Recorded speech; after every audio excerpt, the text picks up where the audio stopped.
Conservation of ecosystems and biodiversity, they're very complicated subjects, but they need complicated solutions. But at the same time, we're still in this era where we're trying to raise consciousness among young people especially about how these themes connect to them.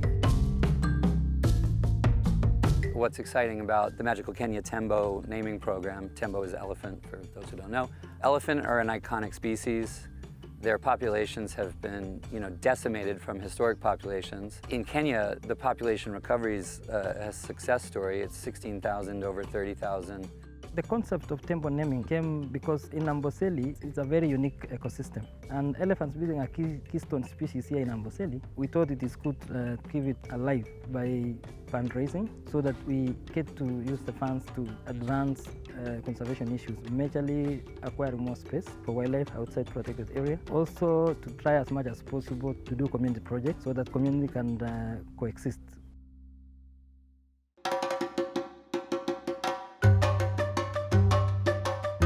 Because elephants are emotionally intelligent, family-bonded animals, I think people can make an emotional connection with them very easily. And I think that even though obviously what we're trying to do is more than about just saving certain iconic species, they're a gateway. They're a gateway for people, and I think especially young people and families, to have conversations.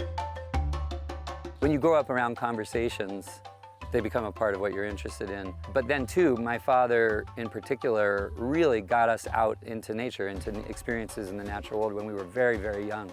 It's been a big part of my life. So the idea of naming something, it's a way of personalizing it. It's like if you, kids and families in cities elsewhere in the world, corporations that are trying to create corporate morale or things for employees to do together. Programs like the naming thing where you name an elephant for an amount, essentially $5,000 US. I love it. It's magical. It's one of the great experiences I have.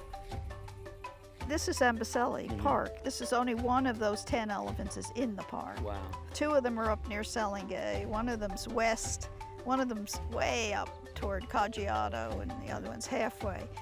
The Tembo naming program is totally intertwined with what my role is with the UN biodiversity effort. For like 100 years of the conservation movement, we really focused on sort of putting lines around certain protected areas. And if there was certain species like elephants, we said, let's gazette certain things like Amboseli National Park, where we're standing right now. In time, what we've learned is that that's just not how ecosystems work. Animals don't recognize the boundary of this park at all. Most of the elephants in the park spend a lot of the year outside the park. Part of the reason that many signals of environmental health are going in the wrong direction is that you can't ignore the needs of 7 billion people climbing to 8 billion people.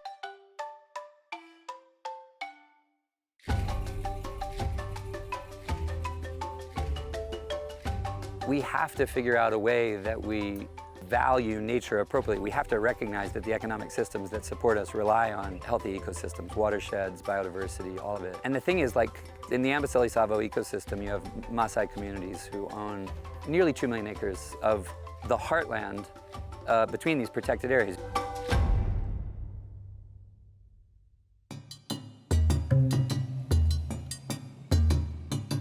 You have Amboseli, the Chulu Hills, and Tsavo, right?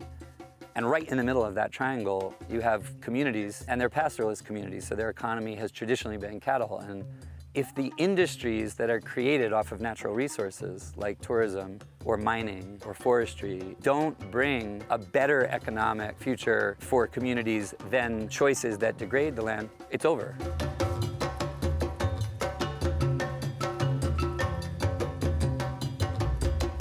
Wakati tulipokuwa hatuna maji, tulikuwa tunaenda mbali sana kuleta maji. Tukienda saa 1 ya asubuhi, tunafika hapa saa 5 ya asubuhi. Unaleta mtungi moja na haitoshi. Tulipopata hii maji saa hii, sasa tumepata nafasi ya kupumzika, tumepata nafasi ya kuchona, tumepata nafasi ya kupeleka watoto wetu shule. Hii kazi ya ushanga inatusaidia kusomesha watoto. If you don't bring a preferential economic opportunity for communities to be stewards of natural systems, it's finished. It doesn't matter how many parks we create.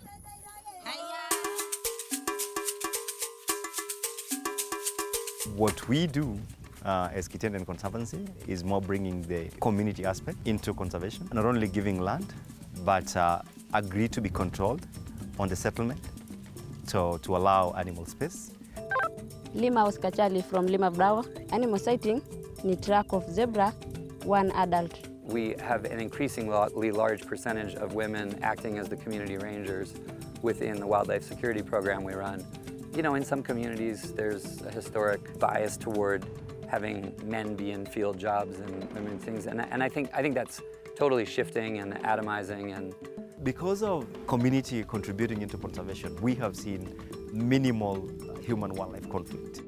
Kenya, in its process to independence and its land management, achieved an extraordinary thing in the modern world, which is the retention not just of protected areas, but of huge wildlife populations. In this room, we've stationary gadgets for monitoring elephants which are collared, not only elephants and any other species. We have giraffes, lions, and elephants.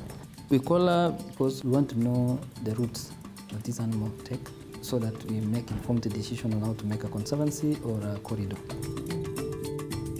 KWS it's not really just protecting animals, it's literally protecting something like 25% of the national economy. KWS works really on the exact front lines where you have to resolve the conflict between living with wildlife and communities. If you look at the rate of elephant and rhino poaching across 2020, 2021, it was like at the all-time lowest in modern Kenyan history. That's an unbelievable success. Oh my gosh, look at that one.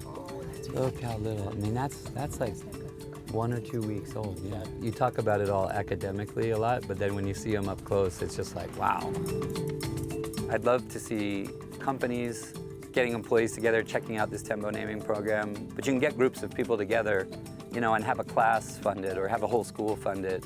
And it's something people can engage in together. You need that. You need everybody doing a little bit. So I think if you run a company in Kenya, you should name an elephant in the Tembo naming program. We want to get to 1 million in sponsorships this year.